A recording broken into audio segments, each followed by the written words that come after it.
Hello' everyone, পোনপ্ৰথমে আপোনালোক সকলোকে মাইণ্ড মেপ এডুকেশ্যনলৈ স্বাগতম জনালোঁ।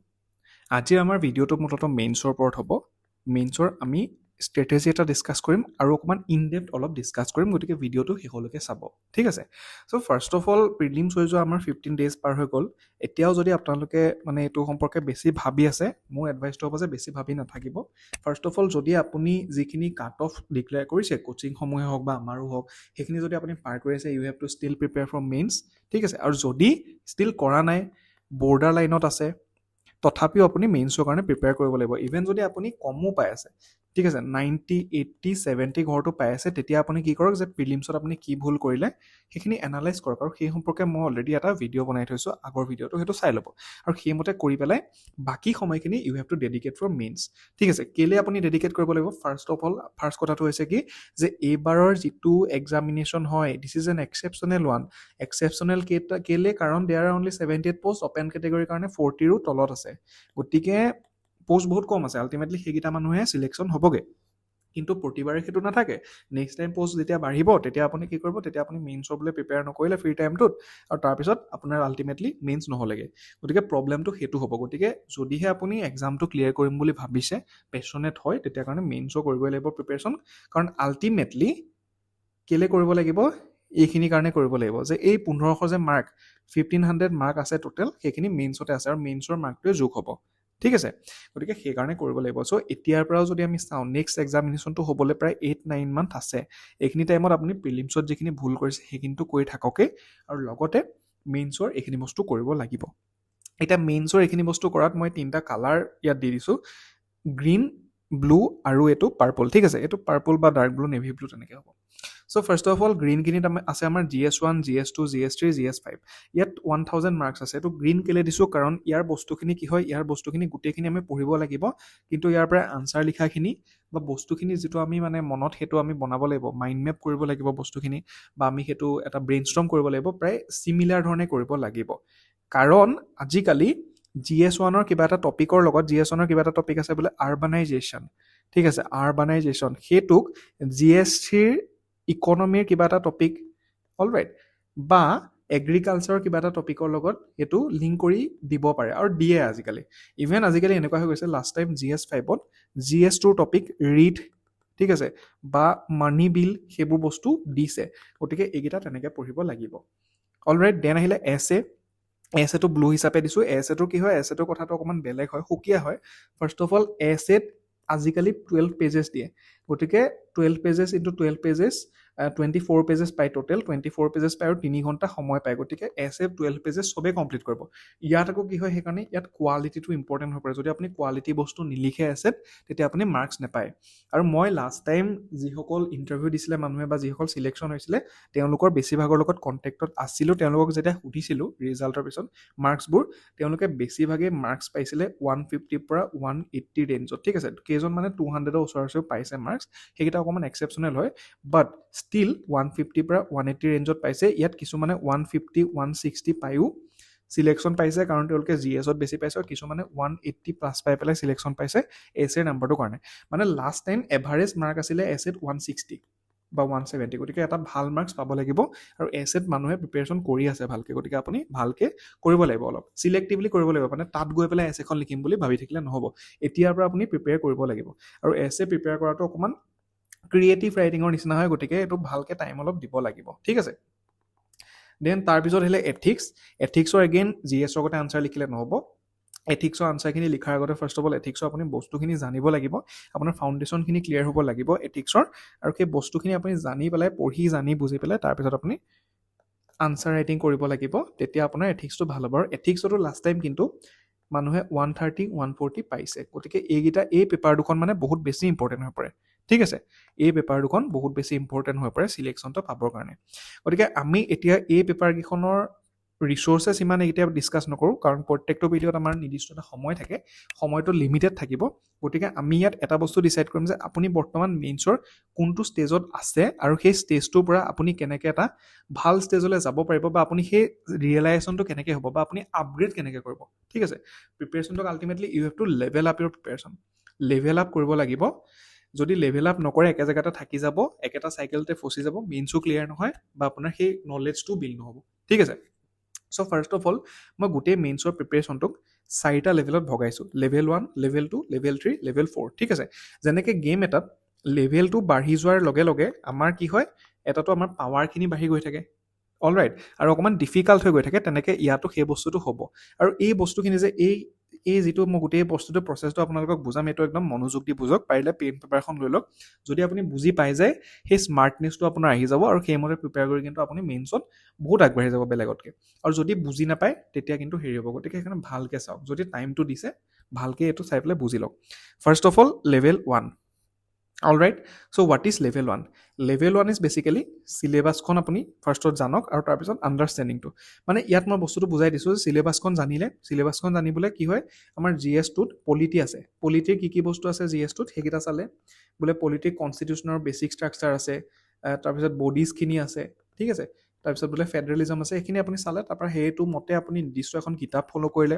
বা যদি কোচিং কৰিছে কোচিঙৰ মেটেৰিয়েল ফ'ল' কৰিলে তাৰপৰা পঢ়িলে বস্তুখিনি পঢ়ি পেলাই বুজি পালে আণ্ডাৰষ্টেণ্ডিংটো যে ফেডাৰেলিজম মানে কেনেকৈনো হয় ঠিক আছে কোঅপাৰেটিভ ফেডাৰেলিজমনো কেনেকৈ কিবোৰে কাম কৰে গতিকে জাষ্ট বুজি পাইছে যে আপুনি আকৌ যদি কিবা এটা সেই সম্পৰ্কে চাই ভিডিঅ' এটাই চাওক বা আপুনি পঢ়ে আপুনি বুজি পাব আপুনি কানেক্ট কৰিব পাৰিব ডটবোৰ গতিকে ইয়াত সেই আণ্ডাৰষ্টেণ্ডিংটো বিল্ড হ'ব ইয়াক যদি আৰু এটা এক্সাম্পল দি বুজাওঁ এতিয়া আমি কোচিং যে আপোনালোকে লয় কোচিং ক্লাছেছৰ আপুনি ফাউণ্ডেশ্যনেল ক্লাছখিনি কৰি আছে মেইনছৰ সেইটো সেই লেভেল 1ত থাকিব এতিয়া এই লেভেল 1ত থাকি আপুনি মেইনছ লিখি ক্লিয়াৰ কৰাৰ চান্স আপোনাৰ বহুত কম ঠিক আছে বহুত বেছি কম গতিকে আপুনি লেভেল 1ৰ পৰা লেভেল 2লৈ যাব লাগিব এতিয়া now what is level 2 level 2 is basically note making and active recalling ঠিক আছে এইটো অকণমান ডিফিকাল্ট হ'ব এতিয়া বহুতে কৈ থাকে মই হাৰ্ড ৱৰ্ক কৰোঁ মোক কৈ থাকে বাট তাৰপিছত মই যেতিয়া সোধোঁ যে মানে কিমান হাৰ্ড ৱৰ্ক কৰি আছা তেওঁলোকে কয় লাইক 10-12 আৱাৰ্ছ ডেইলি পঢ়ি আছোঁ তাৰপৰা মানে কেনেকৈ পঢ়ি আছা 10-12 আৱাৰ্ছ বা বহুতে কয় 16 আৱাৰ্ছো পঢ়ি আছোঁ বোলে কেনেকৈ পঢ়ি আছা বোলে মই মোক বোলে কোচিং কৰি আছোঁ বা আমুকৰ ওচৰত বোলে হেৰি লৈ আছোঁ তেওঁৰ এনেকৈ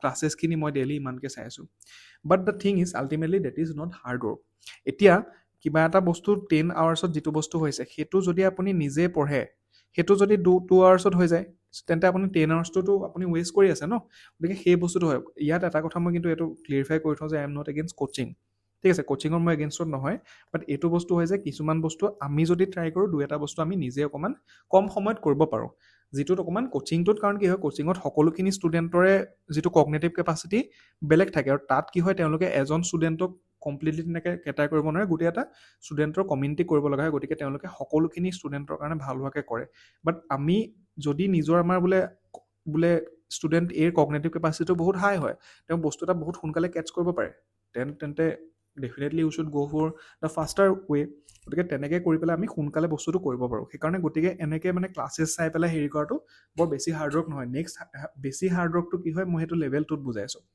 বেছি হাৰ্ডৱৰ্কটো হয় এইটো note making and active recall ultimately note মেকিঙৰ মই ভিডিঅ' বনাই থোৱা আছে তাতকৈ বেলেগ ভিডিঅ' আপোনালোকে নালাগে ইভেন যদি চাব বিচাৰে আপোনালোকে মানে বেলেগ ইউটিউবাৰ বা তেনেকৈ এডুকেটৰ চাব পাৰিব বাট আল্টিমেটলি নোট মেকিঙৰ মেইন আইডিয়াটো হৈছে বেছিক আইডিয়াটো যে আপুনি এনেকৈ ধৰণে নোটবোৰ বনাওক যে আপোনাৰ কাইলৈ আপোনাৰ পৰীক্ষা আছে ঠিক আছে tomorrow you have the examination আৰু আজি আপুনি 3-4 ঘণ্টাত গোটেই পেপাৰখন আপুনি ৰিভাইজ কৰিব পাৰে সেইটো আইডিয়াত বৰক মানে এইটো বহুত টপাৰে কয় এনেকুৱা ধৰণৰ UPSC টপাৰে যে 1 ছাবজেক্ট 1 পেজ ঠিক আছে 1 ছাবজেক্ট 1 পেজ বোলে কি হয় ছ'চাইটিৰ আমি এটা টপিক ল'লোঁ যে কাষ্টৰ ওপৰত মোৰ এটা পেজৰ নোট আছে আৰু সেই নোটখিনি মই পঢ়িয়ে পৰীক্ষাটো দিব পাৰিম গতিকে সেই কনফিডেঞ্চটো আহি যাব তেনেকৈ গতিকে সেইটো নোট মেকিংটো কৰিব লাগিব নোট মেকিং কৰিবলৈ ডেফিনেটলি আণ্ডাৰষ্টেণ্ডিঙৰ পৰা আপুনি বস্তুখিনি কমাব লাগিব শংকৰদেৱে যেনেকৈ ভাগৱত গীতাখন ভুৰুকাত হাতী ভৰাই পেলাই গুণমালা লিখিছিলে ঠিক আছে গুণমালাখন বনাইছিলে সৰু কৰি তেনেকৈ আপুনি কি কৰিব লাগিব সেই নোট মেকিংটো কৰিব লাগিব আৰু তাৰপিছত কিন্তু সেইটো কৰি থ'লে নহ'ব সেইটো কৰি থ'লে পৰীক্ষাত মেইনছৰ এক্সামিনেশ্যনত আপুনি বুজি পাই পেলাই লিখিব নোৱাৰে বস্তুখিনি মুখস্থ কৰিবই লাগিব কিছুমান বস্তু গতিকে আপুনি মুখস্থ কৰিবলৈ বেষ্ট আইডিয়া হৈছে এক্টিভ ৰিকলিং ঠিক আছে এক্টিভ ৰিকল কি হয় আপোনালোকে চাই ল'ব যে মানে এক্টিভ ৰিকলৰ সম্পৰ্কে চাইণ্টিফিক যিখিনি বস্তু হয় ইয়াততো কৰিবলৈ গ'লে বস্তুখিনি বেছি হ'ব আল্টিমেটলি কি হয় যে আপুনি কিবা এটা বস্তু পঢ়ি পেলাই পিছদিনাখনি সেই বস্তুটো আপুনি ৰিকল কৰিলে কাগজ এখনত লিখিলে বা মনতে ভাবিলে যিখিনি বস্তু আপোনাৰ থাকি যায় বা যিটো গেপ থাকে সেই গেপটো আপুনি ফুলফিল কৰিব লাগিব ডেট ইজ এক্টিভ ৰিকল ঠিক আছে চ' ইয়াত এই ষ্টেজটোত বা এই লেভেলটোত আপোনাৰ ইণ্ডিভিজুৱেল হাৰ্ডৱৰ্ক বহুত বেছি লাগে এই লেভেলটো অকণমান টান হয় মেইনটেইন কৰাটো আৰু সেইকাৰণে ইয়াত হাৰ্ডৱৰ্কটো লাগিব তাৰপিছত এই লেভেলটো যেতিয়া আপুনি পাৰ কৰিব মানে আপুনি প্ৰায় 60-70% বস্তুৰ নোট বনালে এতিয়া ইয়াত আৰু এটা কথা মই কৈ থওঁ যে এই আণ্ডাৰষ্টেণ্ডিং হওক বা নোট মেকিং হওক বা চিলেবাছ কমপ্লিটেশ্যন হওক 100% কেতিয়াও আপোনাৰ কমপ্লিট নহয় ঠিক আছে, সেইটো কেতিয়াও নহয়, ইভেন টপাৰো কমপ্লিট নহয়। গতিকে আপোনাৰ যদি 60-70% হৈ গৈছে, জাষ্ট নেক্সট লেভেলটোলৈ আপুনি গুচি যাওক। তেনেকৈ আপোনাৰ লাহে লাহে বাকী থকাখিনি কমপ্লিট হৈ যাব। এইটো এটা ৰুল আছে নহয় যে আমাৰ 80% আমাৰ 20% এফৰ্টত 80% কাম কমপ্লিট হৈ যায়। এইটো পেৰেটো প্ৰিন্সিপাল বুলি কয় ইকনমিক্সত। গতিকে ইয়াতো আপুনি সেই 20% এফৰ্টত 70-80% বস্তু আপোনাৰ কমপ্লিট হৈ যাব। সেইখিনি কৰি আপুনি নেক্সট লেভেললৈ গুচি যাওক। লাহে লাহে বাকী থকাখিনি ভেলু এডিশ্যন হৈ থাকিব। নেক্সট আহিলে তাৰপিছত লেভেল 3। লেভেল 3ত আপুনি কি কৰিব লাগিব? একদম চিম্পল বস্তু, আনচাৰ ৰাইটিং কৰিব লাগিব, নোট মেকিং কৰিব লাগিব। নোট মেকিং কিহৰ কৰিব লাগিব? আনচাৰ ৰাইটিং কৰি থাকোঁতে যিখিনি বস্তু ভেলু এডিশ্যন আপুনি পাই যাব, সেইবোৰ আপুনি নোট মেকিং কৰি পেলাই আপোনাৰ যিখিনি নোটছ আছে ইয়াত এড কৰি যাব লাগিব। ঠিক আছে, আৰু তাৰ লগতে এক্টিভ ৰিকলটো চলাই থাকিব লাগিব। কাৰণ আপুনি যদি এক্টিভ ৰিকল নকৰে, মনত পেলাই নাথাকে, বস্তুখিনি পাহৰি থাকিব। গতিকে ইয়াত মেইন বস্তুটো হৈছে আনচাৰ ৰাইটিং। ঠিক আছে, আনচাৰ ৰাইটিংটো বেচিকেলি কি হয়, মেইনছৰ যিটো এক্সামিনেশ্যন হয়, এইটো পঢ়াৰ এক্সামিনেশ্যন নহয়। This is not an examination to study, this is an examination to present. ঠিক আছে, আপুনি প্ৰেজেণ্ট কেনেকৈ কৰিছে, আপুনি নিজৰ পঢ়া বস্তুখিনি প্ৰেজেণ্ট কেনেকৈ কৰিছে। বহুতে একদম কম ল' এমাউণ্ট অফ ডাটা ফেক্ট সেইবোৰ দিও বহুত ভাল মাৰ্কছ পাই যায়। কাৰণ তেওঁলোকৰ প্ৰেজেণ্টেশ্যনটো বহুত বেছি ভাল হয়। ঠিক আছে, পজিটিভ হয়। কিছুমানে বহুত জানিও কিন্তু ভালকৈ প্ৰেজেণ্ট কৰিব নোৱাৰে কাৰণে কি হয়, ল' মাৰ্কছ পায় বা আনচাৰটো দেখিও ভাল নালাগে। গতিকে সেই বস্তুটো আপুনি শিকিব লাগিব ইয়াত। ঠিক আছে, আনচাৰ ৰাইটিংটো শিকিব লাগিব। আৰু আনচাৰ ৰাইটিংটো শিকাৰ পিছত আপুনি সেইমতে আপুনি লিখি গ'ল, বোলে ডেইলি 2-3টা লিখি গ'ল আনচাৰ। ঠিক আছে, এইটো আপুনি কি কৰিব পাৰে, ইভেন আমাৰো ডেইলি আনচাৰ ৰাইটিং এটা প্ৰগ্ৰাম আছে প্ৰস্তুতি বুলি, সেইটো সম্পৰ্কে মই পিছত ক'ম। সেইটো আপোনাৰ আনচাৰ লিখিবলৈ বা সেইটো আপুনি এক্টিভ ৰাখিবলৈ নিজকে আনচাৰৰ ক্ষেত্ৰত বহুত ভাল হয়। আৰু সেইটো নকৰিলেও আপুনি লগৰ 2-3জন মিলাই, 2-3জনতকৈ কিন্তু বেছি নহয়, মিলাই পেলাই আপুনি ডেইলি 2-3টা আনচাৰ লিখি পেলাই নিজৰ মাজত ইভালুৱেট কৰিব পাৰে। এইটো অকণমান ইভালুৱেশ্যনটো কি হয়, সেইটো বায়াছনেছ থাকে লগৰ লগত কৰিলে, বাট ষ্টিল সেইটো কৰিব পাৰে। বা ইভেন আজিকালি AI আপোনালোকে ইউজ কৰিব পাৰে, খালি খুব বেছিও ইউজ নকৰিব, কাৰণ AIটো ইভালুৱেশ্যনটো বহুত বেছি মই এতিয়ালৈকে ভাল দেখা নাই। মাৰ্কছ বহুত বেছি, কিছুমানে কম দিয়ে, কিছুমানে বেছি দিয়ে। গতিকে বাট আল্টিমেটলি এই বস্তুটো শিকিব লাগিব লেভেল 3। ঠিক আছে, আৰু এই লেভেলটোতো এগেইন ইণ্ডিভিজুৱেল হাৰ্ডৱৰ্কটো বহুত মেটাৰ কৰে। আপুনি হাৰ্ডৱৰ্ক এইটো লেভেলতে হ'ব। এইটো লেভেলত কেলে হাৰ্ডৱৰ্ক হ'ব, কাৰণ আপুনি একেখিনি বস্তুৱে এই নোট মেকিং কৰি যিখিনি পঢ়িলে সেইখিনি আকৌ এক্টিভ ৰিকল কৰি আছে, অকণমান বৰিং হৈ যায় এই ষ্টেজটো। ঠিক আছে, বাট এই ষ্টেজটো যিয়ে মানে ভালকৈ কনচিষ্টেণ্টলি আপুনি 2-3 মাহ যদি কৰি দিয়ে এই ষ্টেজটো, আপুনি নেক্সট ষ্টেজটো পাই যাব, ডেট ইজ লেভেল 4। আৰু আপুনি লেভেল 4 যেতিয়াই পাই যাব, আপুনি ইউ আৰ মানে মেইনছ ৰেডি। আপোনাৰ মেইনছ চিলেকশ্যন হোৱাৰ বা মেইনছটো ক্লিয়াৰ কৰাৰ 60-70% চান্স আহি যাব। ঠিক আছে, 100% চান্স কেতিয়াও নাহে, লাক ফেক্টৰ এটা থাকে, কিন্তু সেই 60-70% চান্স আহি যাব। চ' লেভেল 4ত বেচিকেলি কি কৰিব লাগিব, লেভেল 4 হৈছে writing full length test and value addition. ঠিক আছে, চ' লেভেল 4টো বেচিকেলি কি হয়, লেভেল 3 আৰু লেভেল 4টো মেইনছৰ ওচৰে পাজৰে যিটো হয়, মানে মেইনছৰ একদম নিয়াৰ বাই। এতিয়া আপুনি ফুল লেংথ টেষ্টটো কি হয়, অসমতো এতিয়া ফুল লেংথ টেষ্টটো সকলো সময়তে ওলাই নাথাকে। ফুল লেংথ টেষ্টটো কেতিয়া ওলাব, ফুল লেংথ টেষ্টটো প্ৰিলিমছৰ ৰিজাল্ট দিয়াৰ পিছত ওলাব। ঠিক আছে, চ' তেনেকুৱা ওলাব, বা কিছুমান UPSCৰো টেষ্ট থাকে তেনেকুৱা। গতিকে সেইখিনিতো গোটেই বছৰটো চলে, বাট অসমৰ যিখিনি হয় সেইখিনি প্ৰিলিমছৰ পিছত ওলাব। গতিকে আপুনি তেনেকুৱা টেষ্ট এটা ল'লে, তাৰপিছত আপুনি টেষ্টখিনি লিখিলে সময়মতে। আৰু ইয়াত ডিচিপ্লিনটো মেটাৰ কৰে। ঠিক আছে, আপুনি ডিচিপ্লিন হৈ পেলাই সেইখিনি টেষ্টখিনি লিখিলে, আৰু তাৰপিছত আপুনি সেই টেষ্টখিনি লিখোঁতে, টেষ্টখিনিতো আপোনাৰ গোটেই আনচাৰখিনি আপোনাৰ পাৰফেক্ট নহয়।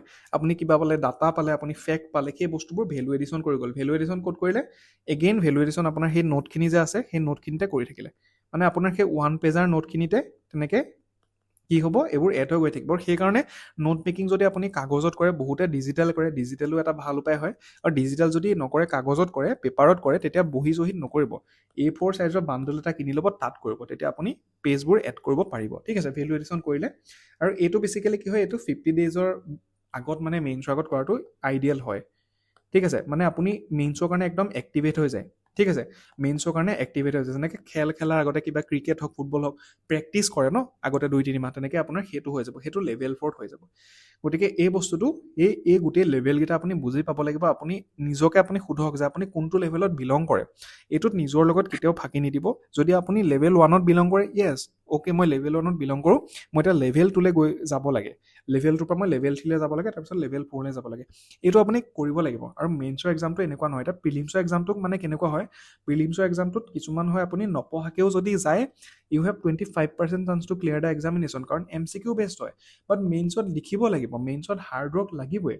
ঠিক আছে, মেইনছত এইবোৰ টোক্কা চোক্কা বেছি লগাই লাভ নাই।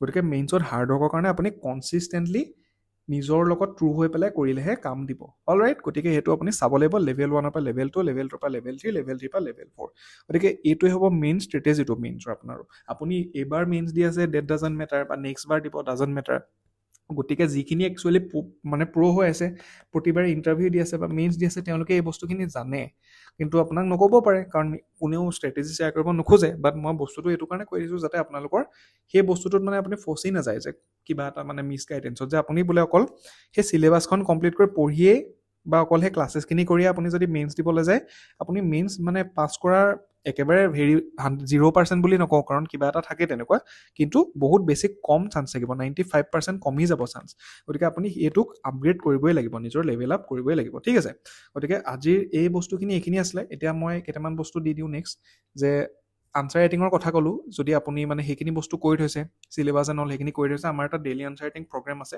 প্ৰস্তুতি বুলি ঠিক আছে আমাৰ টেলিগ্ৰাম গ্ৰুপত এই যিটো মানে প্ৰগ্ৰেমটো হয় এইটোৰ নেক্সট কেতিয়াবা ষ্টাৰ্ট হ'ব অলৰেডি আমাৰ এটা batch one batch has already been begin আৰু নেক্সট বেটছটো কেতিয়া ষ্টাৰ্ট হ'ব সেইটো আমাৰ আহি যাব বাট এইটো আপোনালোকে এই সম্পৰ্কে কণ্টেক্ট কৰিব পাৰে মোক 8135918443 এইটো নম্বৰ হোৱাটছএপত বা কলো কৰিব পাৰে বা হোৱাটছএপো কৰিব পাৰে ঠিক আছে আই উইল গেট বেক টু যদি মই কল উঠাব নোৱাৰোঁ আৰু এই প্ৰগ্ৰেমটো বেচিকেলি কি হয় এই প্ৰগ্ৰেমটো আপুনি সেই আনচাৰ ৰাইটিং এক্টিভেট কৰিবৰ কাৰণে যদি আপুনি মানে অলৰেডি এজন মানে প্ৰ' এছপাৰেণ্ট হয় বা আগতে মেইন চিট হৈছে এক্টিভেট কৰিবৰ কাৰণে বহুত বেছি ভাল প্ৰগ্ৰেম হয় আৰু যদি আপুনি ইভেন বিগিনিয়াৰ হয় বা আনচাৰ ৰাইটিং মানে জানিব খোজে আপুনি পঢ়া শুনাটো কৰি আছে কিন্তু আনচাৰ ৰাইটিং কৰা নাই সেইটো কৰিবৰ কাৰণে এইটো এটা ভাল প্ৰগ্ৰেম হয় ঠিক আছে চ' এইটো বহুত আছামিজ আৰু ইংলিছ মিডিয়াম অসমীয়া মাধ্যম আৰু ইংৰাজী মাধ্যম দুয়োটা মাধ্যমৰ কাৰণে উপলব্ধ এইটো ডেইলি আনচাৰ লিখিব লাগিব আপুনি ঠিক আছে daily evaluation feedback model answer সেইখিনি প্ৰভাইড কৰা হ'ব আৰু আমাৰ উইকলি ঠিক আছে দেওবাৰে বা শনিবাৰে তেনেকৈ আনচাৰ ৰাইটিঙৰ ওপৰত ক্লাছেছ হ'ব অলৰাইট দেন ইয়াৰ লগতে আৰু এটা কৈ থওঁ যে এছে যিহেতু মই কৈছিলোঁ এছে বস্তুটো অকণমান ডেলিকেট হয় এছেটো আমি ডেলিকেটলি অকণমান বেলেগকৈ প্ৰিপেয়াৰ কৰিব লাগে আৰু সেইকাৰণে আমাৰ কি আছে এছে কাৰণে সৃষ্টি কম্প্ৰিহেনচিভ এছে ৰাইটিং প্ৰগ্ৰেম আছে ঠিক আছে চ' এছে ইয়াত কি হয় আমাৰ APSCত বেচিকেলি এছে ফিলচফিকেল আৰু GS বেছ দুখন এছে সোধে এখন থাকে ফিলচফিকেল আৰু এখন থাকে GS বেছ আৰু এই দুইখনৰ কাৰণে কি হয় আমি অলৰেডি আগতীয়াকৈ প্ৰিপেয়াৰ কৰিব লাগিব আৰু আমাৰ এই প্ৰগ্ৰেমটোত এছেখনৰ কাৰণে প্ৰতিটো পেজত আমি কি কি ডাইমেনশ্যন লিখিব লাগে আমি কেনেকৈ এছেখন ভাগ কৰিব লাগে ঠিক আছে সেইবোৰৰ যিবোৰ ষ্টেণ্ডাৰ্ড টেমপ্লেট বুলি কয় সেই বস্তুবোৰ আমাৰ ইয়াত আপুনি পাব লগতে যিখিনি ফেমাছ ফিলচফাৰ হয় এক্সাম্পলছ হওক কোটছ হওক এনেকডটছ হওক বা কাহিনী হওক এইবোৰ আমি অলৰেডি আপোনাৰ কাৰণে বনাই থৈছোঁ আৰু এনেকুৱা নহয় যে অকল কেতিয়ামানে বনাই থৈছোঁ বহুত বেছি বনাই থৈছোঁ আপোনালোকে নিজৰ মতে সেইটো ইউজ কৰি পেলাই হেৰি কৰিব পাৰে মানে কমন নপৰে কাৰো দেন ডাটা ফেক্ট ষ্টেটিষ্টিক এইকেইটা আমাক লাগিব কিহত GS বেছ আছে যদি বোলে আমাৰ পভাৰ্টিৰ ওপৰত এছে আহিলে এডুকেশ্যনৰ ওপৰত এছে আহিলে সেইবোৰৰ কাৰণে আমাৰ আছে আৰু ইয়াৰ লগতে এছেট আৰু এটা বস্তু কি হয় যে বুকছ ঠিক আছে বুকছ বেলেগ বেলেগ বুকছৰ কাহিনী বুকছৰ নাম তাৰপিছত অসমৰ ৰিচেণ্টলি এটা বস্তু আছে যে আমাৰ বেলেগ বেলেগ অসমৰ গান ঠিক আছে ছংছ পয়েম সেইবোৰ বস্তু আপুনি ইয়াত পাব ঠিক আছে দেন আৰু ইয়াৰ লগতে কি পাব যে দুটা এছে আপোনাৰ মানে দুখন এছে লিখিব পাৰিব টেষ্ট টাইপত আপুনি এছে গোটেই ক্লাছখিনি কৰি পেলাই যেতিয়া আপুনি এনেকুৱা হৈ যাব যে নিজে লিখিব পৰা সেই কনফিডেঞ্চটো আহিব আপুনি লিখিব পাৰিব আৰু সেইকেইটা আমি ইভালুৱেট কৰি আপোনাক ফিডবেকটো দিম ঠিক আছে পাৰ্চনেলাইজ গাইডেঞ্চ এণ্ড ফিডবেক পাব লগতে চ' ইয়াৰ কাৰণে আপুনি 8135918443 বা 9127387042 এইকেইটা নম্বৰত কণ্টেক্ট কৰিব পাৰে হোৱাটছএপ কৰিব পাৰে কল কৰিব পাৰে আপুনি কৰিব পাৰে দেন ইয়াৰ লগতে আমাৰ যিটো অসমৰ এটা প্ৰগ্ৰেম আছে সেইটো কথাও লাষ্টত কৈ থওঁ এইটো আমাৰ ওৱান অফ দ্য মষ্ট মানে ডিমাণ্ডেড ডিমাণ্ডিং প্ৰগ্ৰেম হয় ঠিক আছে লাষ্ট টাইম আমাৰ এই দুইটা প্ৰগ্ৰেমত প্ৰায় 100 মানেই মানুহ আছিলে আমি বহুত বেছি মানুহ নলওঁ 100জন মান মানুহ আছিলে তাৰে 100জন মানুহৰ ভিতৰত প্ৰায় 80 or 78জন মানুহে ইণ্টাৰভিউ দিছিলে আৰু তাৰ ভিতৰত চিলেকশ্যন হৈছে প্ৰায় 19জন মানুহৰ চিলেকশ্যন হৈছে ফাইনেল লিষ্টত ঠিক আছে গতিকে এই দুটা প্ৰগ্ৰেমত আমাৰ তেনেকৈ হয় আমি মানুহ কমেই ৰাখোঁ যাতে আমি সেই পাৰ্চনেলাইজ ফিডবেক এণ্ড গাইডেঞ্চো দিব পাৰোঁ আৰু এই অসম প্ৰগ্ৰেমটোত বেচিকেলি কি হয় আমাৰ আইডিয়াটো হয় এইটো যে APSCৰ যিখিনি 1500 মাৰ্কছ আছে 1500 মাৰ্কছৰ ভিতৰত অসমৰতো 250 মাৰ্কছ এটা আছে কিন্তু তাৰ লগতে বাকী যিখিনি GS আছে সেই GSৰ 750 মাৰ্কছ বা ইভেন ইথিক্সতো অসমৰ কিবা কিবি অলপ সোধে গতিকে তাত আমি অসমৰ বস্তু দিব পাৰিলে সেই যিটো মানে টোটেল 600টা মাৰ্কছৰ অসমৰ লগত লিংক কৰিব পাৰি 600 মাৰ্কছটো সেইখিনি বস্তু আমি সেইকাৰণে অসমৰ এই বস্তুখিনি আমাৰ মেইন স্পেচিফিক জনাটো প্ৰয়োজনীয় আৰু সেইটো কেটাৰ কৰিব লাগে আমাৰ এই প্ৰগ্ৰেমটো লুইথ 360 আমি কৰিছোঁ ঠিক আছে চ' ইয়াত বেচিকেলি কি হ'ব ইয়াত অসমৰ subject specific Assam polity Assam history ঠিক আছে অসম ইকনমিৰ ছেক্টৰছবোৰ অসমৰ এনভাইৰনমেণ্ট অসম জিঅ'গ্ৰাফী সেই সকলোবোৰ বস্তু ডেটা ডায়েগ্ৰামছ মেইন ষ্ট্ৰীডিড নোটছ ইভেন আমি কিছুমান ক্ষেত্ৰত ইণ্ট্ৰডাকশ্যন কনক্লুজনো আপোনালোকক ৰেডিমেড দি দিছোঁ আপুনি ইভেন সেইকেইটা ডাইৰেক্টটো ইউজ কৰিব পাৰে নহ'লে নিজৰ মতেও এইকেইটা ঠিক ঠাক কৰি ল'ব পাৰে ঠিক আছে দেন কেছ ষ্টাডিজ এক্সাম্পলছ এই সকলোবোৰ বস্তু ইয়াত উপলব্ধ হ'ব আৰু এগেইন আমাৰ এই প্ৰগ্ৰেমবোৰৰ USPটো হৈছে যে আমি আপোনাৰ বহুত বেছি টাইম নলওঁ আমাৰ আইডিয়াটো হৈছে লাগে যে আপুনি এটা 1 ঘণ্টাৰ ক্লাছ লাগিলে আপুনি দুবাৰ চাওক আপুনি কিন্তু কম হওক মানে ক্লাছেছৰ যিখিনি মানে এমাউণ্ট হয় বৰ বেছি মানে আমি বিটিং এৰাউণ্ড বুজ কৰি নাথাকোঁ ডাইৰেক্ট টু দা পইণ্ট আমাৰ বস্তু থাকে আপুনি শিকিলে আপুনি সেই বস্তুটো শিকি পেলাই প্ৰেক্টিচ কৰিলে তাৰপিছত সেইটো এপ্লাই কৰিলে এণ্ড আপুনি এক্সাম ক্লিয়াৰ কৰিলে that is the main idea of mind map education ঠিক আছে গতিকে এই প্ৰগ্ৰেমটো সম্পৰ্কেও যদি জানিব বিচাৰে ছেইম নম্বৰ 8135918443 বা 9127387042 এইকেইটা নম্বৰত আপোনালোকে হোৱাটছএপ কৰিব পাৰে বা আপোনালোকে ফোন কৰিব পাৰে গতিকে আজিৰ ভিডিঅ'টো ইমানলৈকে সামৰিছোঁ আপোনালোকে কিবা ডাউটছ আছে যদি কমেণ্টত সুধিব পাৰে আৰু কিবা যদি আপোনালোকৰ মানে হেৰি আছে ৰিকমেণ্ডেশ্যন আছে ভিডিঅ' বনাবলৈ মেইন স্পেচিফিকে ভিডিঅ' বনাম এতিয়াৰ পৰা মেইন স্পেচিফিকে থাকিব এতিয়াৰ পৰা ভিডিঅ'বোৰ মেইন চোৱালৈকে গতিকে আপোনালোকৰ যদি কিবা স্পেচিফিক আছে তেনেকুৱা আপোনালোকে কমেণ্টত জনাব সেই সম্পৰ্কে মই ভিডিঅ' বনাবলৈ চেষ্টা কৰিম ঠিক আছে আজিৰ ভিডিঅ'টো ইমানতে সামৰিছোঁ সকলোৰে ভাল হ'ব ভালদৰে পঢ়া শুনা কৰি থাকক জয় অসম